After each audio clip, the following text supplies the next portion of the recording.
35절 말씀입니다. 누가복음 13장 1절에서 35절 말씀까지 제가 봉독하겠습니다. 그때 마침 두어 사람이 와서 빌라도가 어떤 갈릴리 사람들의 피를 그들의 제물에 섞은 일로 예수께 아뢰니 대답하여 이르시되 너희는 이 갈릴리 사람들이 이같이 해 받음으로 다른 모든 갈릴리 사람보다 죄가 더 있는 줄 아느냐? 너희에게 이르노니 아니라 너희도 만일 회개하지 아니하면 다 이와 같이 망하리라. 또 실로암에서 망대가 무너져 치어 죽은 18사람이 예루살렘에 거한 다른 모든 사람보다 죄가 더 있는 줄 아느냐? 너희에게 이르노니 아니라 너희도 만일 회개하지 아니하면 다 이와 같이 망하리라. 이에 비유로 말씀하시되 한 사람이 포도원에 무화과 나무를 심은 것이 있더니 와서 그 열매를 구하였으나 얻지 못한지라. 포도원지기에게 이르되 내가 3년을 와서 이 무화과 나무에서 열매를 구하되 얻지 못하니 찍어버리라. 어찌 땅만 버리게 하겠느냐? 대답하여 이르되 주인이여 금년에도 그대로 두소서.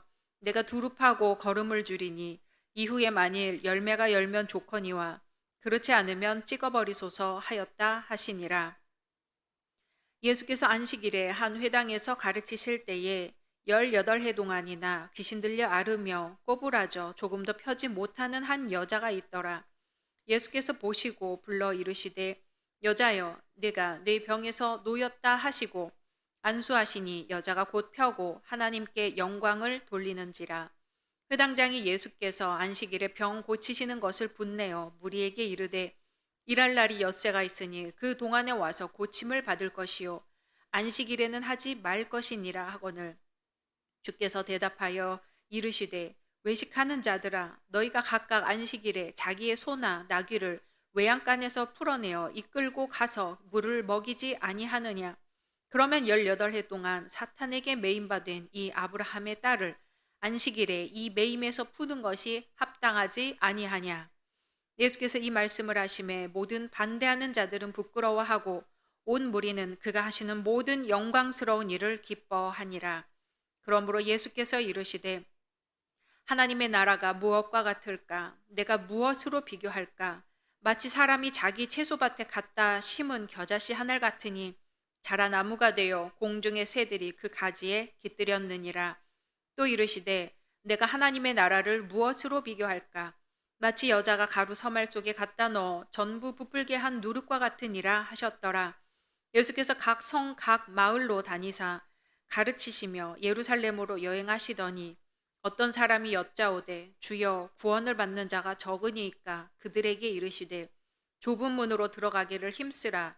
내가 너희에게 이르노니 들어가기를 구하여도 못하는 자가 많으리라.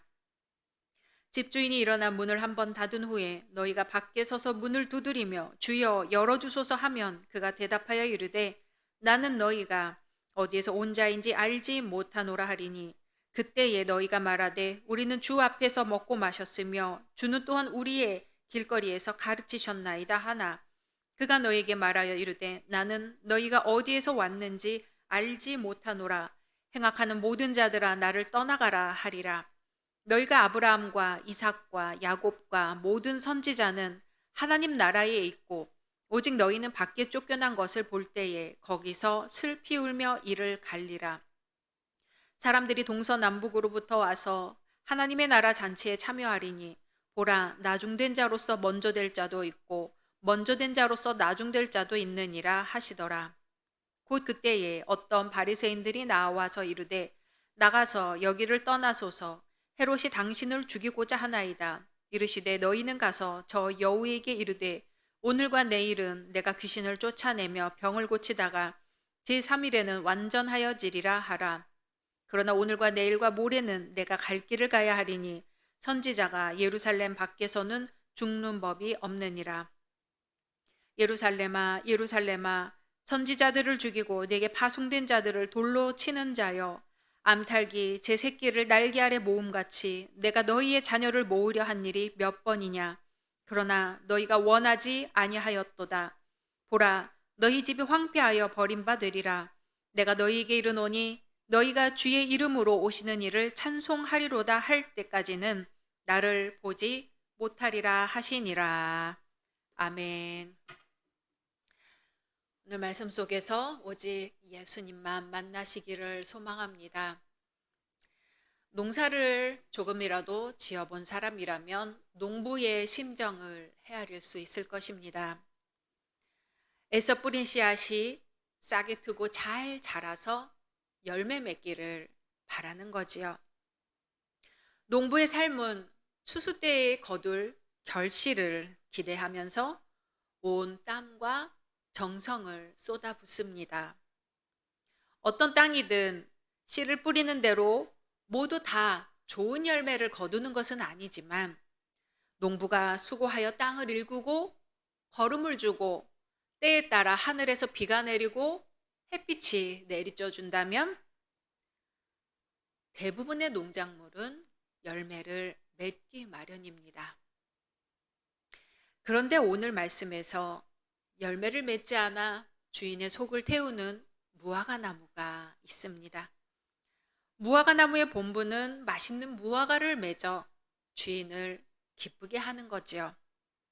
하지만 본문의 무화과 나무는 무려 3년 동안이나 열매를 내지 않았습니다. 그 나무를 바라보는 주인의 마음이 얼마나 답답했을까요? 참다 못한 주인이 포도원지기를 불러서 말합니다. 열매는 맺지 않고 땅만 축내는 이 무화과 나무를 잘라 없애버리라고 명령을 합니다. 그러나 포도원지기는 그동안 들인 수고가 너무 아까우니 금년 한 번만 더 기다려보자고 주인을 설득합니다.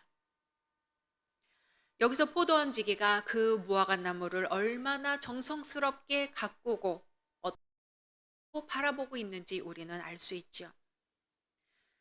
우리 삶에 그리스도인으로서 마땅히 맺어야 할 사랑, 희락, 화평 등의 열매가 풍성히 맺혀 있는지 우리는 살펴봐야겠습니다. 만약 이런 열매들이 없다면 포도원지기의 말을 기억해야 할 것입니다. 한 해만 더 기다렸다가 그래도 열매를 맺지 못하면 그때 무화과 나무를 찍어버리겠다는 말이죠. 기회가 많은 것이 아닙니다. 단 한 번뿐입니다. 세례 요한도 말했습니다. 이미 도끼가 나무 뿌리에 놓였으니 좋은 열매 맺지 아니하는 나무마다 찍어 불에 던지우리라. 아멘.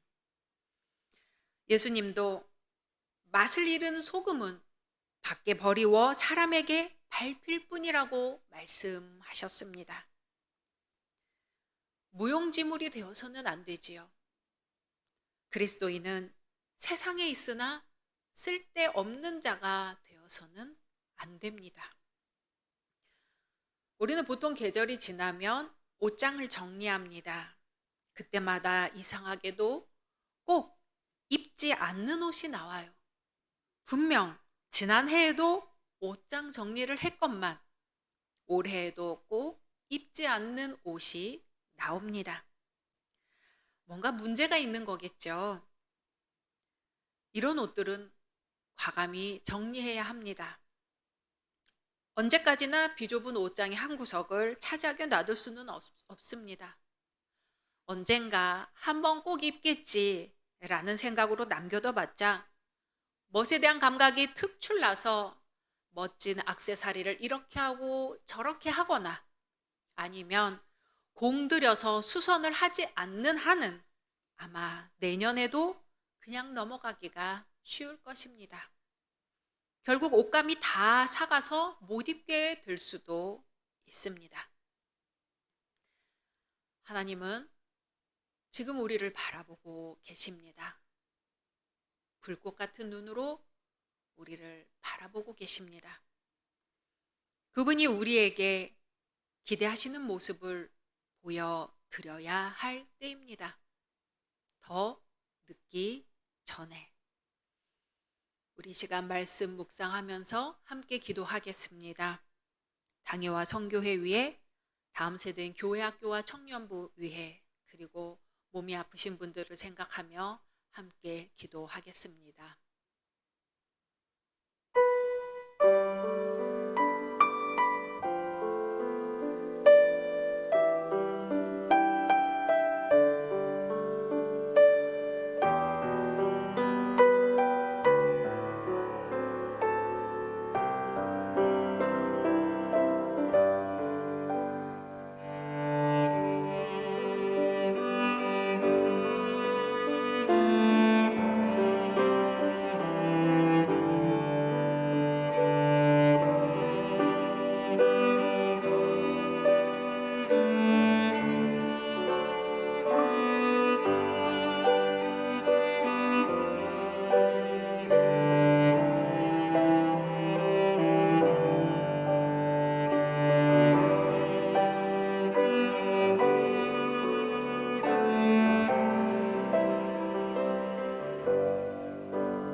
저희들은 시간이 멈추지 않고 우리에게 주어질 줄 알고 살고 있습니다.